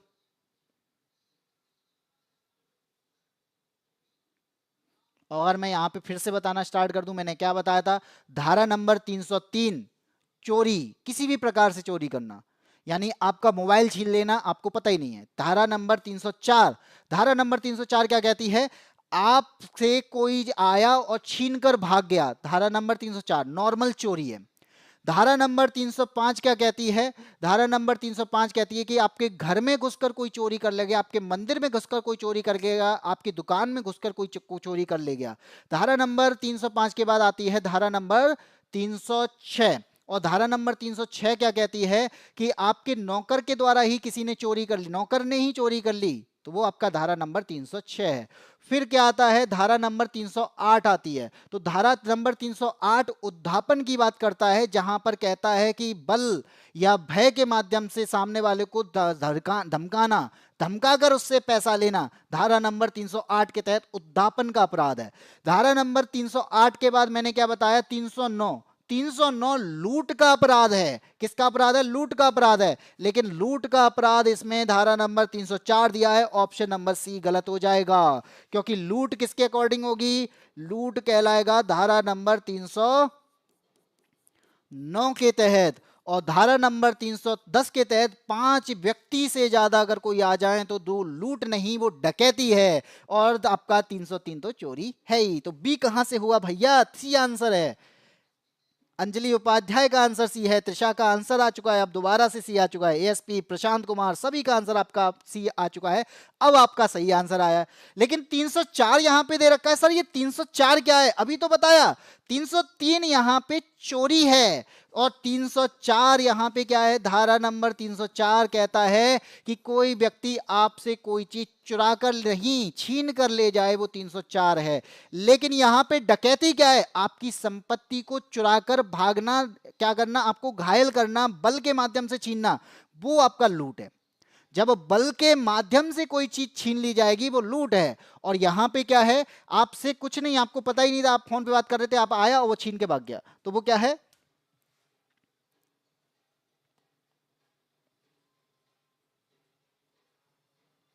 चलो गलत हो गया, हो गया तो कोई बात नहीं है, आगे बढ़ते हैं, क्वेश्चन नंबर 11 पे आते हैं। अब मान लो कभी कभी क्या होता है भैया, आपको ना चलते चलते किसी का पैसा मिल जाता है। कोई ये मान लो चले जा रहे हैं, चले जा रहे हैं, किसी का 2 रुपए 5 रुपए 10 रुपए यार सड़क पे डले हुए मिल गए, क्या ये भी अपराध है? क्या लॉस्ट प्रॉपर्टी कोई अपराध हो जाएगा? क्या सड़क पर मिला रुपया उठाना अपराध है? क्या सड़क पर मिले रुपए को उठाकर जेब में रख लेना आपका अपराध कहलाएगा? रास्ते में मैं कहता हूं 10 नहीं, मुझे तो 500 रुपए का नोट पड़ा मिला है, क्या मिला पैसा रखना लीगल है? यहां पर यही बात की जा रही है कि ए व्यक्ति जो है राजमार्ग पर 1 रुपया पड़ा मिलता है, ए को राजमार्ग पर क्या मिला, रोड पर क्या मिला, 1 रुपया पड़ा मिला। यह ना जानते हुए कि वह रुपया किसका है, उसे नहीं पता है भैया किसका है, वो उसने क्या किया, उसने उठा लिया। ए उस रुपए को उठा लेता है। ए ने कोई अपराध किया है, जल्दी से बताओ, कोई अपराध किया है?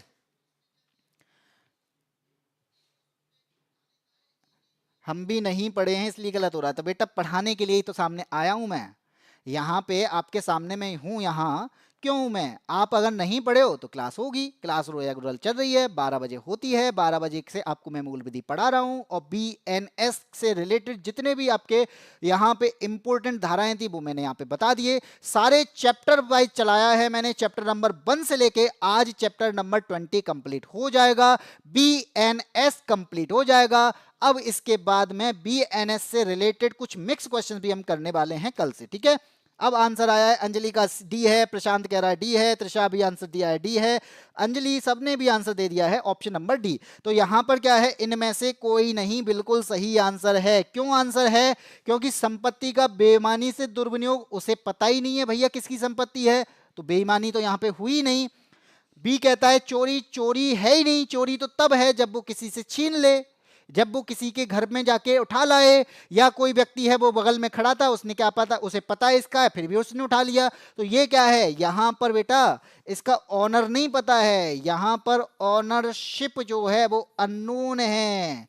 और यहां पर अगर ये चीजें नहीं पता है तो यहां आपने कोई भी अपराध नहीं किया है। ये क्या है, ये कोई भी अपराध नहीं है। अगर आपको कल को 1 लाख रुपए मिल जाएं तो वो आपका कोई अपराध नहीं है, आपको पता ही नहीं है किसका है और आप ले आए तो वो अपराध नहीं है। अब ये मत कहना कि कल से हम सड़कों पे जाके यही ढूंढेंगे पैसा किसका डरा है। अब नहीं मिलता, पहला मिल जाता था।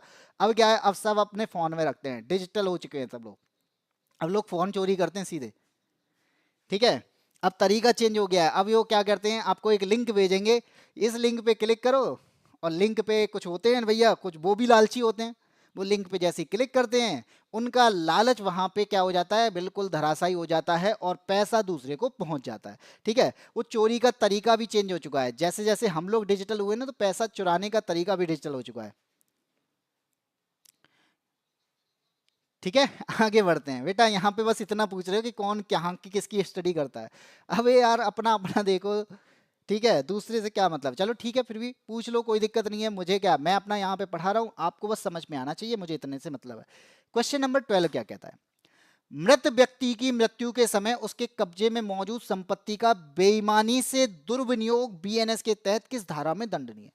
यानी कोई व्यक्ति मर गया है, और मर गया है तो मरने के बाद उसकी जेब से पैसा निकालना, मरने के बाद उसका सामान निकाल लेना, मरने के बाद उसके गहने उतार लेना, चाहे आप उसके सगे संबंधी ही क्यों ना हो, तो ऐसी स्थिति में आपने अपराध किया है।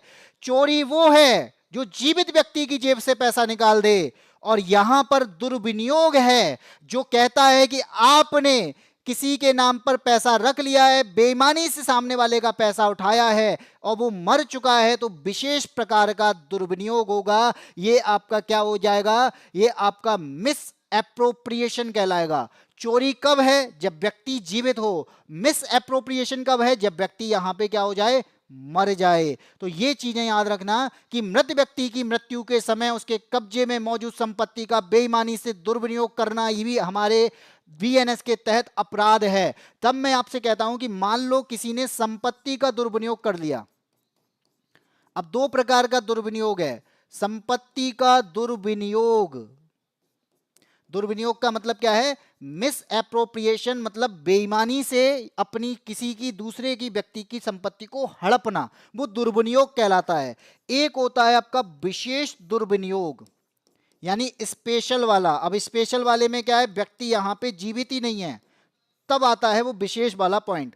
अब आपका यहां पे मैं कह दूं कि बेईमानी का मतलब है कि आपने ना किसी से पैसा उधार लिया था। क्या किया था, आपने ना पैसा उधार लिया था, अब आप पैसा वापस नहीं कर रहे हो, आप उसके पैसे को वापस नहीं कर रहे हो। यानी किसी के नाम पर रखा पैसा, किसी से लिया गया पैसा, उधार का पैसा, अगर आप दबा जाते हो, उसे नहीं देते हो, तो वो संपत्ति का दुर्विनियोग होगा, वो बेईमानी का दुर्विनियोग होगा। इसलिए धारा नंबर यहां पे कौन सी काम करेगी, धारा नंबर 314 काम करेगी। जैसे मोस्टली हमारे दोस्त वगैरह पैसा ले लेते हैं और वो देते नहीं है, तो वो हम वहां पे धारा नंबर 314 लगा सकते हैं। ठीक है, लेकिन विशेष दुर्विनियोग क्या है भाई, कोई व्यक्ति मर गया, मृत व्यक्ति की संपत्ति पर कब्जा करना। ये क्या है, मृत व्यक्ति की संपत्ति पर कब्जा करना।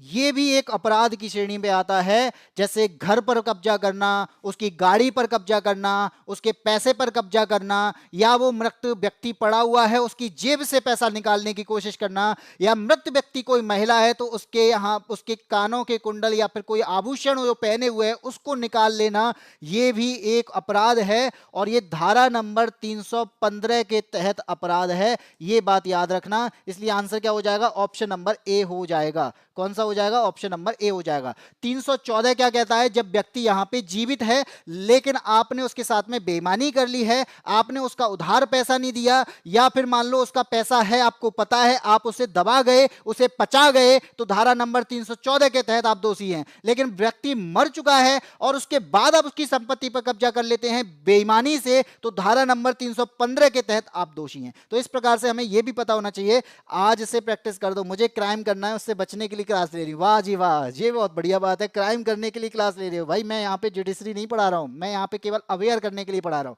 लेकिन हाँ, इतना है कि आपको यहाँ पे वैसे भी सावधान इंडिया देख देख के लोगों के मन में ये चीजें आ चुकी हैं कि कैसे बचा जा सकता है। ठीक है, वहां पे दिखाते हैं कि सावधान इंडिया जो आता है ना, वो वास्तव में अपराधी को सतर्क करने के लिए, इंसान जो नॉर्मल इंसान है उससे सतर्क नहीं करता, वो उस अपराधी को सतर्क करता है जो अपराध करना चाहता है। क्योंकि उसे पता है भाई ये चीज कर लेंगे फंस जाएंगे, ये चीज कर दी थी इसने, अब यहां पे भी फंस जाएंगे, वो बाद में फंस जाएगा, ये भी पता है।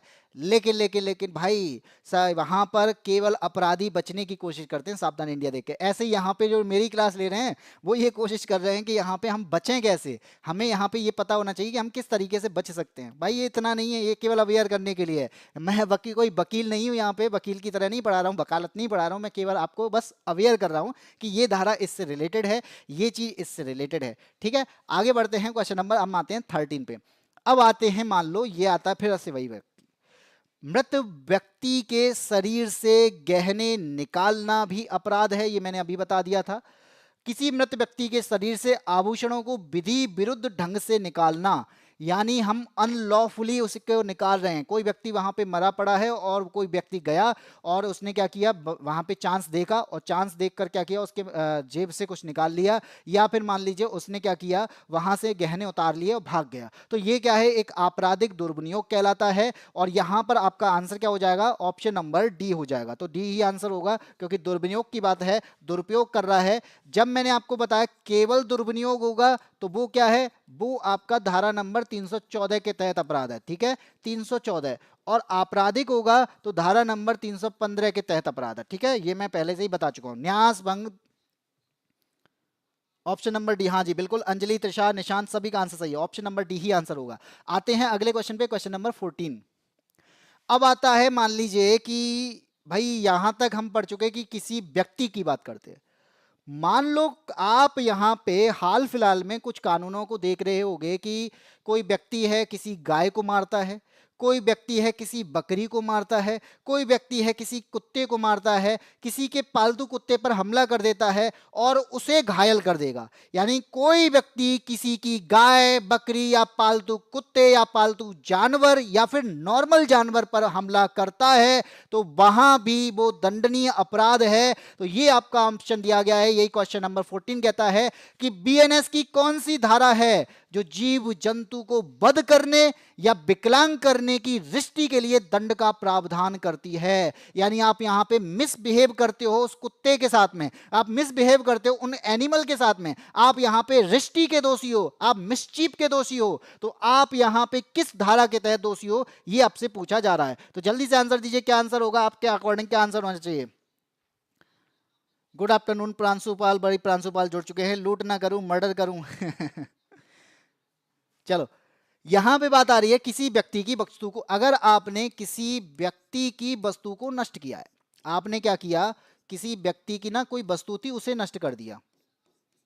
ठीक है, किसी व्यक्ति की वस्तु को नष्ट कर दिया, उसके लिए इंपॉर्टेंटली उसके डॉक्यूमेंट हो सकते हैं, हो सकता है कि कोई किसी चीज के लिए गिफ्ट लेके जा रहा हो, आपने क्या किया, उस गिफ्ट को छीन लिया और उसे नष्ट कर दिया। ठीक है, अगर यहाँ पे व्यक्ति को किसी भी वस्तु को नष्ट कर दिया, या यहाँ पे क्या कर दिया, किसी जीव जंतु को मारने की कोशिश की, किसी जीव जंतु यानी जो भी हमारे पालतू जानवर हैं, कोई जीव है, उसको मारना और उसे मारना के साथ साथ उसे क्या करना, विकलांग कर देना, उसे अपंग कर देना, ये भी एक अपराध है। ठीक है, यहाँ पे ये भी रिष्टि का अपराध है। इसके अलावा भी आपने मान लो किसी भवन को, किसी की फसल को नुकसान करने का प्रयास किया, यानी वो कोई व्यक्ति है, वो अपने घर में रह रहा है, तो उसके भवन को नुकसान पहुंचाना, उसकी फसल को नुकसान पहुंचाना, वो भी आपका एक अपराध है। ठीक है, अब बात आती है, मैंने ये तीनों चीजें क्यों बताई हैं, क्योंकि ये सेम चीज से रिलेटेड है, बस धाराएं अलग हैं। ये क्या है, ये नॉर्मल रिष्टि है। ये क्या है, ये रिष्टि का क्या है, ये रिष्टि का अपराध है। रिष्टि का मतलब होता है किसी के साथ में मिसबिहेव करना या मिसचीफ करना, ये रिष्टि कहलाती है। और इसके अकॉर्डिंग आप बताएंगे कि धारा नंबर 324 के तहत ये एक अपराध की स्थिति है, अपराध है।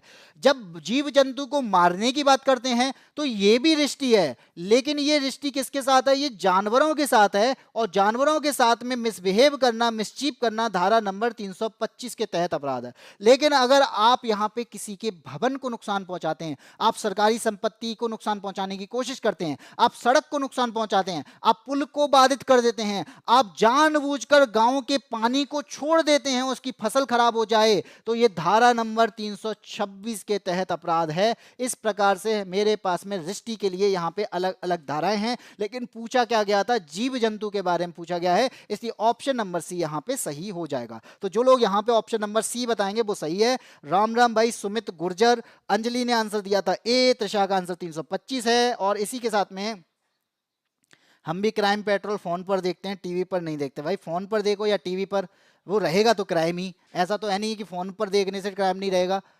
क्यों, क्यों SP, option number C answer हो जाएगा। ठीक है, यहां पे आपका आंसर होगा 325। तो 324, 325, 326 ये तीनों ही रिष्टि के अपराध की बताते हैं। जब आप व्यक्ति के नुकसान करते हो या व्यक्ति की वस्तु को नुकसान करते हो तो 324, आप जीव जंतु को या उसके पालतू पशु को नुकसान पहुंचाते हो तो 325, आप उसके भवन को, उसकी पाइपलाइन को, उसके फसल को, उसके किसी भी वस्तु को, ऐसी वस्तु जो अचल संपत्ति के रूप में आती है, वो 326 के तहत अपराध कहलाता है।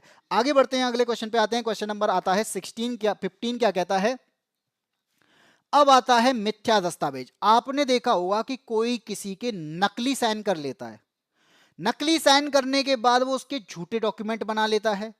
एक प्रकार से मैं कह सकता हूं कि यहां पे ये किसकी बात कर रहा है, फॉल्स डॉक्यूमेंट की बात कर रहा है। यहां पे ये किसकी बात कर रहा है, ये आपके झूठे दस्तावेजों की बात करता है। किसी के साइन कर कर, अपनी साइन दूसरे के साइन कर कर किसी का झूठा डॉक्यूमेंट बनवा लेना, ये एक जालसाजी का अपराध है। और जालसाजी आपके अध्याय नंबर 18 का पार्ट है, यानी आपका अब 18 नंबर पार्ट चल रहा है, अध्याय नंबर 18। और अध्याय नंबर 18 में बात की जाएगी तो यहाँ पे दस्तावेजों की बात की जाती है, और दस्तावेजों के साथ साथ यहाँ पे किसकी बात की जाएगी, दस्तावेजों के साथ में जालसाजी की बात की जाती है। तो इस प्रकार से किसी के साथ में धोखाधड़ी करना भी एक अपराध है। बीएनएस का कौन सा प्रावधान है जो यहाँ पे फॉल्स डॉक्यूमेंट की रचना करने की बात करता है, फॉल्स डॉक्यूमेंट को बनाने की बात करता है, यहाँ पे किसी के साइन करके उसके डॉक्यूमेंट बनाने की बात करता है, तो ये हमारा जालसाजी का अपराध है। और जालसाजी का अपराध आपका यहां पे फॉल्स डॉक्यूमेंट की रचना का अपराध जो है वो धारा नंबर 335 के तहत है। और जब मैं आपसे ये कहूं कि अध्याय 18 जो है ना, अध्याय 18 आपका 335 से स्टार्ट होता है और 350 तक रहता है, तो बेटा 335 से 350 तक की धाराएं इसके अंदर आती हैं। लेकिन यहां पे जो आपसे मिथ्या दस्तावेज की बात करता है तो ये 335 के तहत आता है। जब आप उसको बना रहे हो तो 335 है, लेकिन आप बनाने के बाद उसे यूज कर रहे हो तो 336 है। दोनों चीजें याद रखना। जब आपने डॉक्यूमेंट बनाया, आपका गलत डॉक्यूमेंट बनाया, झूठा डॉक्यूमेंट बनाया, तो धारा नंबर 335 है। लेकिन आपने डॉक्यूमेंट बनाकर कहीं पर यूज कर लिया है तो धारा नंबर 336 के तहत अपराध है। अध्याय नंबर 18 का पार्ट है, दस्तावेजों से संबंधित अपराध है, यहां पे जालसाजी से संबंधित अपराध है। 335 से 350 तक का अपराध है। ठीक है, क्लास कहां एंड हुई है भैया, क्लास तो चल रही है ना। गलत हो गया, प्रांशुपाल, एएसपी, त्रिशा शर्मा, ए और इसके वाला अंजलि का भी। गीता देवी कैसी हैं आप त्रिशा, बाजी वाह। मैं ठीक हूं, आप कैसे हो भाई, ठीक है ठीक है। और हम तो पागल हैं, हम तो यहाँ फालतू पढ़ा रहे हैं। ठीक है, यहाँ पे तो हम लोग वैसी बातें करने आए हैं, घर की बातें, मैं ठीक हूँ। क्या हुआ भैया, आज खाना वाना बना लिया हमने। और क्या हो रहा है भाई? कुछ नहीं, बस क्लास देख रहे हैं फालतू की, और यहाँ पे हम लोग अपनी बातें कर ले रहे हैं। और बताओ क्या हाल है? बढ़िया है, एकदम मस्त चल रहा है हमारा। क्वेश्चन नंबर 16 की बात करते हैं। क्वेश्चन नंबर 16 क्या कहता है? वसीयत की कूट रचना के अपराध के लिए दंड निर्धारित है। अब आते हैं वसीयत की बात पर। आपको पता है कि कई लोग यहाँ पे फेक विल बना लेते हैं। कैसी बना लेते हैं? मान लीजिए किसी के दादा थे, और उन दादा ने इन प्रॉपर्टी दी नहीं थी, लेकिन इन्होंने क्या कर दिया, उसकी फेक विल बना ली। क्या बना दिया? वसीयत बना ली। और वसीयत कैसी थी? झूठी वसीयत बना ली थी कि मैं सारी जो प्रॉपर्टी है मैं इनके नाम करना चाहता हूँ, और ये मेरे बेटे हैं, या फिर किसी भी प्रकार से। यानी आप यहाँ पे मूल्यवान दस्तावेज बना रहे हैं। आप यहाँ पे क्या कर रहे हो? वसीयत क्या है? एक मूल्यवान डॉक्यूमेंट है, वैल्यूएबल डॉक्यूमेंट है, इसलिए यहाँ पर इसके लिए अपराध अलग से घोषित किया गया है। अब मैंने अभी क्या बताया था? हमने यहाँ पे डॉक्यूमेंट बनाया था। डॉक्यूमेंट बनाना 335 के तहत अपराध है, लेकिन आप वसीयत का आगे जाकर क्या करोगे? यूज करोगे, व्यक्ति या समाज को नुकसान पहुंचाओगे, जालसाजी करोगे, फेक डॉक्यूमेंट बनाओगे। इस प्रकार से ये धारा नंबर 336 के तहत अपराध है। अब धारा नंबर 36 का क्लॉज 1 और क्लॉज 2 दिया गया है, इसकी बात करते हैं। बताइए कौन सा आंसर होगा? अंजलि बता रही है ए, और यहाँ पे गीता देवी अभी से कह रही है very super class. Thank you Geeta Devi. इसी के साथ में गुरुजी आपकी वाइफ कैसी है? मेरी वाइफ बहुत बढ़िया है, बहुत बेहतरीन है। सर आप स्काई ब्लू में मस्त लग रहे हो। हाँ जी बिल्कुल स्काई ब्लू लग रहा होगा। हाँ भाई, फाल्स डॉक्यूमेंट तो बता रहा हूं मैं, लेकिन फाल्स नजरे की बात आ गई यहाँ पे, तो मेरे को स्काई ब्लू दिख रहा है ना। चलो, एक को होती है रतौंधी, जो रात में अंधे हो जाते हैं। कुछ लोग यहाँ पे दिन में अंधे हो जाते हैं। अंजलि उपाध्याय ने आंसर दिया है सी। त्रिषा शर्मा बता रही हैं डी आंसर। तो मैंने क्या बताया? जालसाजी 336 के तहत अपराध है हमारा। फाल्स डॉक्यूमेंट बनाना बनाना 335 के तहत अपराध है, लेकिन यहां पे बात की जा रही है कूट रचना के अपराध के लिए दंड की बात की जाएगी। जब हमने बनाया था तो 335, लेकिन 336 के तहत यहां पे दंड दिया जाएगा। आपको यहां पे क्या दी जाएगा? सजा दी जाएगी। लेकिन क्लॉज दिए गए हैं, क्लॉज नंबर 1 और क्लॉज नंबर 2, क्योंकि यहां पे हमारे पास में 336 के दो ऑप्शन हैं। तो आप यहां पे कोई डॉक्यूमेंट बनाते हो तो डॉक्यूमेंट क्या है? व्यक्ति को नुकसान पहुंचाना। तो क्या आप बिल बनाकर किसी व्यक्ति को नुकसान पहुंचा रहे हो? नहीं। तो व्यक्ति के नुकसान पहुंचाने पर यहां पे सजा है। लेकिन दूसरा क्लॉज कहता है क्या? जालसाजी करना, किसी के साथ में यहां पे जालसाजी करना। तो जालसाजी पर सजा अगर आपको मिलेगी तो क्लॉज नंबर 2 के तहत मिलेगी, ये याद कर लेना। ऑप्शन नंबर यहां पे कौन सा सही हो जाएगा? सी सही हो जाएगा, 336 का क्लॉज नंबर 2। ठीक है, अगर मेरा सही हो गया तो एग्जाम में एक नंबर पक्का। हाँ जी, तुम्हारा एक नंबर पक्का हो चुका है। सी आंसर यहाँ पे सही है। त्रिषा ने बताया था डी, तुम्हारा एक नंबर रह गया भैया। कोई व्यक्ति अपने दादा की झूठी वसीयत बनाएगा तो यहाँ पर किस लिए बनाएगा? कि सारी जमीन उसकी हो जाए। ये एक आपका मूल्यवान दस्तावेज है, यानी आपका वैल्यूएबल डॉक्यूमेंट है। और जब वैल्यूएबल डॉक्यूमेंट की बात आएगी तो फेक डॉक्यूमेंट, फॉल्स डॉक्यूमेंट बनाना 335 के तहत यहाँ पे परिभाषा दी गई है, लेकिन 336 के तहत वहां पे सजा की बात करता है, और ये सजा जो है वो जालसाजी की सजा है। इसलिए आपको यहाँ पे ऑप्शन नंबर सी के तहत यहाँ पे सजा मिल सकती है। ठीक है, हो गए बर्बाद। मेरा सही, अंजलि, अंजलि को मिल गया एक नंबर। इसी के साथ में आगे बढ़ते हैं क्वेश्चन नंबर 17 पे। ये कहता है आपराधिक अवित्रास। अब आप इसको पढ़ोगे, समझो आपराधिक अवित्रास क्या है। चलो एक बात बता दो, इतनी चीजें मैंने बता दी। यहां पर इतने भी व्यक्ति हैं, क्लास एक जगह तो नहीं लेते होंगे, 10 जगह क्लास लेते होंगे, लेकिन वहां पे अगर मैं ये कहूं कि आपराधिक अवित्रास क्या है, ये जो बोल रहा है ना, इंटिमिडेशन की बात कर रहा है, क्रिमिनल इंटिमिडेशन, इसका मतलब आपराधिक अवित्रास ये क्या है? क्वेश्चन बाद में देखेंगे है क्या यहाँ पे। क्वेश्चन का आंसर ही वही है। तुक्का भी सही ना हो रहा। बेटा ये जरूरी नहीं है कि हम यहाँ पे ये सोचें कि ए बी सी डी में हम एक ऑप्शन चुन लें और उसी के तहत सब बहुत सारे आंसर सही हो जाएं। ये जरूरी नहीं है, कभी कभी ऐसा हो जाता है कि ऑप्शन में कोई एक ऑप्शन बहुत ज़्यादा सही होता है, लेकिन एग्जाम में कोई एक ऑप्शन ऐसा होता है जिसका बिल्कुल भी सही नहीं होते। आप पूरा एग्जाम कराना, मुश्किल से 4 या 5 क्वेश्चन सही होंगे, अगर 100 में से 100 लगा देंगे तब भी 5 से 10 ही क्वेश्चन सही हुए। कभी कभी किस्मत कहते हैं, एक किस्मत कहोगे कि किस्मत के अकॉर्डिंग बी ऑप्शन लगाया था, लेकिन बी ऑप्शन हमारे सारे गलत हो गए। ये भाई इससे गंदी किस्मत और क्या होगी। डी बता रहे हैं यहाँ पे, त्रिषा शर्मा ने डी बताया, अंजलि ने, गीता देवी ने, एएसपी ने, सबने ऑप्शन नंबर डी दिया है। चलिए देखते हैं डी कौन सा, डी सही है कि नहीं। बेटा आपराधिक अभित्रास का मतलब क्या होता है, इंटिमिडेशन है क्या। इंटिमिडेशन का मतलब होता है किसी को धमकी देना। और इस धमकी तो हमने अभी चोरी के लिए दी थी, हमने यहाँ पे डकैती के लिए दी थी। अब बेटा यहाँ पे क्या है, कोई किसी अन्य व्यक्ति को हानि पहुंचाने की धमकी देता है, चाहे वो शरीर की धमकी हो, चाहे वो संपत्ति की हो, चाहे वो प्रतिष्ठा की हो, चाहे उसका मन ये हो कि सामने वाले के कार्य को बाधित किया जा सके, चाहे वो ये चाहता हो कि इसके मान लो डर भी हटा दिया जाए, डर की वजह से ये काम करने ही ना जाए, या फिर ऐसा कुछ हो जाए जिसकी वजह से वो क्या है, आगे धमकी की वजह से वो अपने काम करना भी बंद कर देता है। तो ये सब आपका आपराधिक अभित्रास में आएगा, इसलिए ऑप्शन नंबर डी जो है वो इसका सही हो जाएगा, ये धमकी में आएगा। और धारा नंबर यहाँ पे जो काम करेगी बेटा, वो धारा नंबर 351 काम करती है आपराधिक अभित्रास के लिए। तो याद रखना, किसी को धमकी देकर चोरी करना अलग चीज है, चोरी करना अलग चीज मैंने बताया था, वो आपका क्या था, धमकी देकर उद्दापन कहलाया था, धमकी देकर लूट कहलाई थी। लेकिन अवित्रास का मतलब है कि उसके मन में इतना भय उत्पन्न कर देना कि वो कोई कार्य करे ही ना, उसके कार्य में बाधा डाल देना, उसके शरीर पर बाधा डाल देना, उसकी संपत्ति पर बाधा डाल देना, उसकी प्रतिष्ठा को नुकसान पहुंचा देना। ये धारा नंबर 351 के तहत अपराध है। और ये बात आती है किसके तहत, अध्याय 19 के तहत। आपसे पूछा जाए अध्याय 19 के तहत यहां पे मानहानि यानी प्रतिष्ठा की बात आती है, और अध्याय 19 में धारा नंबर 351 से लेकर 357 तक की बात की गई है। तो इसका मतलब यह है 357 यानी 351 से 357 तक के बीच में किसी के साथ में किया गया दुर्व्यवहार, किसी के साथ में भय के कारण उसके कार्य में बाधा डालना, किसी की शरीर या संपत्ति को भी नुकसान पहुंचाने की कोशिश करना, किसी की प्रतिष्ठा को नुकसान पहुंचाना, किसी की झूठी अफवाह फैलाना, किसी के अफवाह के कारण उसका घर से निकलना दूषित करना यानी दुर्वर कर देना, झूठी खबरों के कारण उसका यहां पे क्या करना, घर से बाहर जाने पर रोक लगवा देना, चाहे वो लिखित रूप में हो, वो सब आपका किसके अंदर आएगा, वो आपराधिक अभित्रास के अंदर आएगा। इसलिए ऑप्शन नंबर डी यहां पे सही हो जाएगा। ठीक है, क्या मेरा ठीक है, हाँ बिल्कुल ठीक है। अंजलि अंजलि उपाध्याय का सही है, त्रिषा शर्मा का भी सही है, और इसी के साथ में अंजलि जो दूसरी अंजलि हैं वो उनका ऑप्शन नंबर डी है। सर हम आपके क्लास में कभी कभी आ जाते हैं, हाँ तो ये भी बढ़िया बात है, कभी कभी तो आते ही हो भाई, इंपॉर्टेंट ये है कि आ रहे हो। ठीक है, कभी कभी आ रहे हो, अच्छा लगेगा तो रोज आओगे।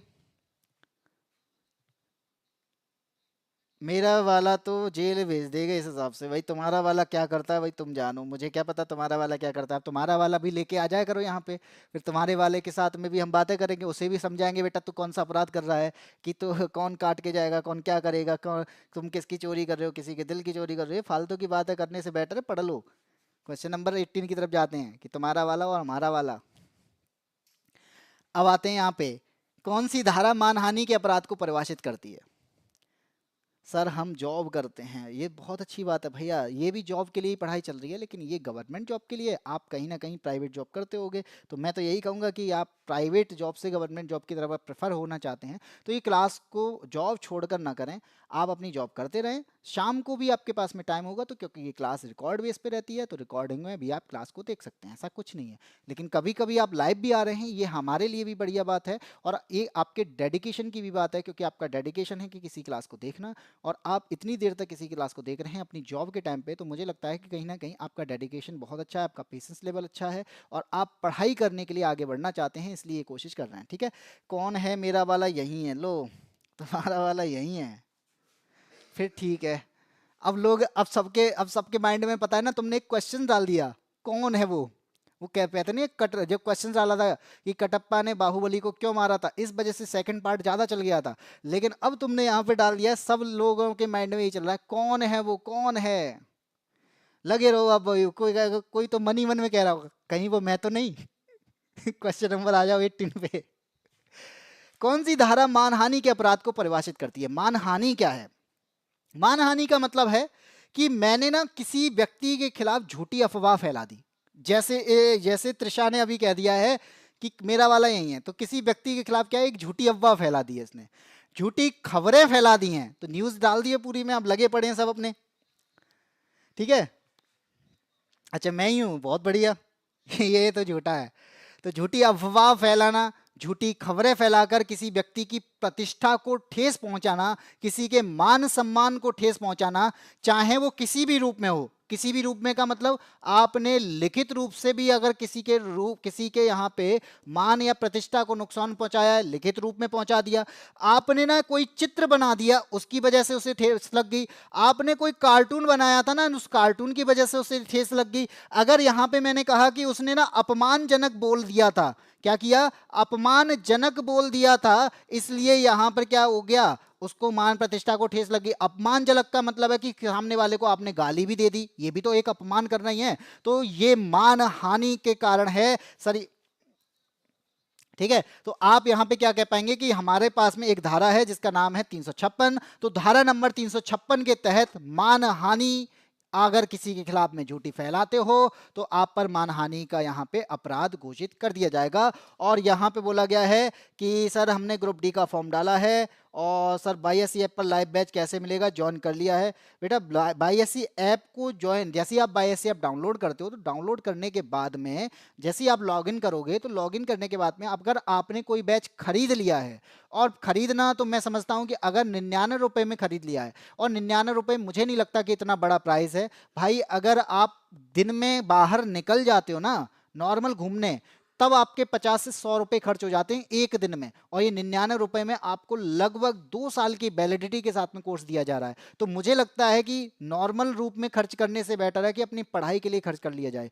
और अगर आपने ज्वाइन कर लिया है तो ज्वाइन करने के बाद आप एप्लीकेशन पे एक ऑप्शन आ रहा होगा बीच वाले पार्ट में, माई परचेस। तो माई परचेस में जाके आपको सारी क्लासेस दिख जाएंगी, माई परचेस में जाके आपको कोर्स दिख जाएगा, और उस कोर्स में जब आप एंट्री करते हो तो आपको लाइव क्लासेस दिख जाएंगी कि कौन सी क्लासेस लाइव होती हैं। ठीक है, वो मैं अभी आपको आगे भी बता दूंगा।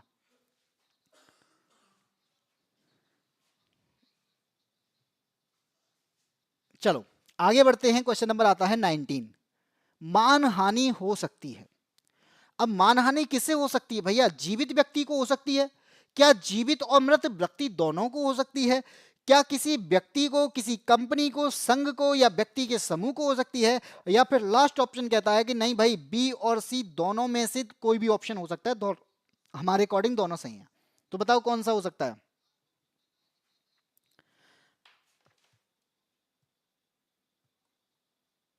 बताइए क्या आंसर होगा।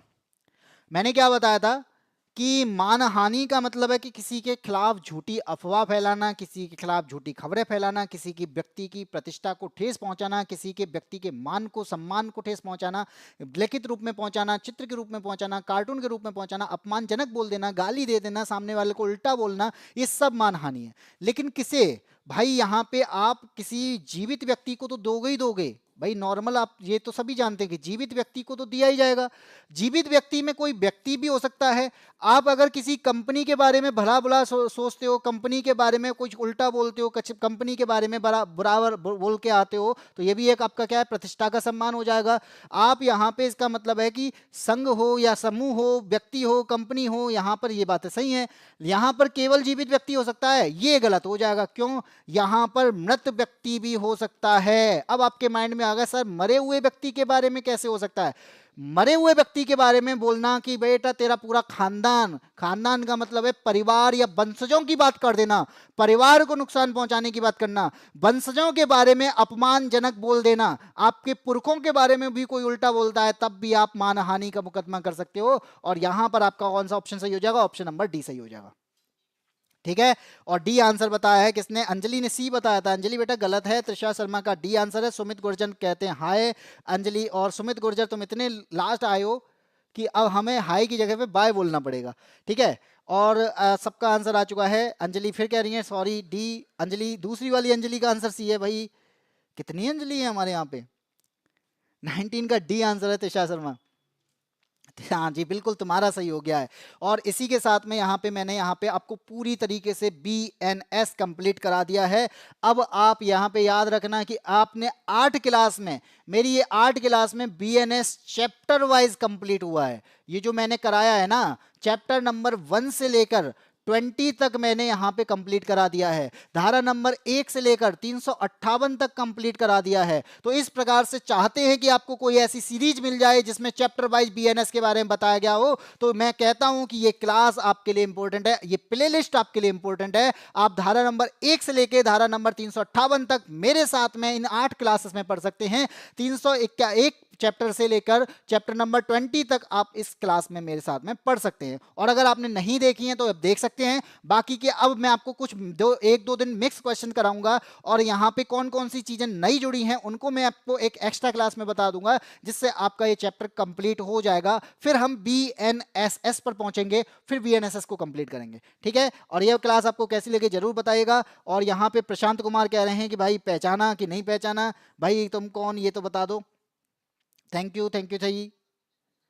हमें पहचाने की कोई जरूरत नहीं है, वाह जी वाह। हाँ जी, त्रिषा शर्मा। चलो आगे बढ़ते हैं। क्वेश्चन नंबर 19 कंप्लीट हो चुका है। बाकी का मैं बता दूं कि अगर आप चाहते हैं कि हमें बहुत अच्छी तरीके से चीज़ों को समझाया जाए, हमें थ्योरी बेस भी पढ़ाया जाए, हमें क्वेश्चंस की प्रैक्टिस भी साथ में कराई जाए, हमें यहाँ पे मॉक टेस्ट भी दी जाए, इसके अलावा हमें नोट्स भी प्रोवाइड किए जाएँ, हमें PDF भी प्रोवाइड की जाए, तो बस आपको कुछ नहीं करना, चाणक्य 2.0 को बैच को खरीदना है। लेकिन कहाँ खरीदना है? BYSC ऐप पर खरीदना है बेटा।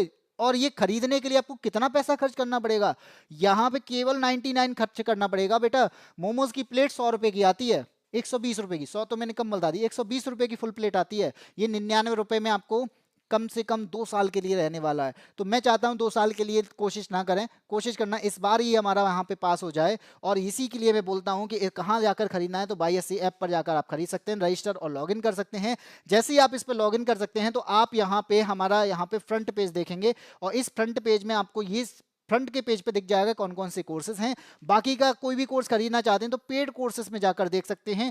बाकी मेरी जो क्लासेस हैं जो मैं आपको यहाँ पढ़ा रहा हूँ, वो क्लासेस आपको कहाँ मिलेंगी? तो बेटा याद रखना, वो PDF क्लास नोट्स में आपको मिल जाएंगी। और जो अगर आपने कोई कोर्स खरीद लिया है तो माई परचेस में जाकर उस कोर्स को आप देख सकते हैं। माई परचेस में जाकर आपको वो सारे कोर्सेज दिख जाएंगे जो आपने खरीद रखे हैं, और उनकी क्लासेस कितने टाइम पे होती है वो भी आपको यहीं पर दिखेंगी। तो याद रखना, खरीदना है तो पेड कोर्सेज में, खरीद लिया है तो माई परचेस में, ठीक है। और इस क्लास की PDF चाहिए तो PDF क्लास के नोट्स में हमारी एप्लीकेशन पे आपको मिल जाएगी, वरना टेलीग्राम पर आप जा सकते हैं, वहां पे यादविन स्मार्ट क्लासेस को सर्च कर सकते हैं और वहां ज्वाइन कर सकते हैं, वहां भी आपको ये क्लासेस मिल जाएंगी, ठीक है। तो आज की क्लास में इतना ही, फिर मिलते हैं इसी टाइम पे 12 बजे ये क्लास होती है। रोजाना मेरे साथ में 12 बजे जुड़ सकते हैं, और 12 बजे आपको मूल विधि बहुत अच्छे तरीके से समझाई जाती है।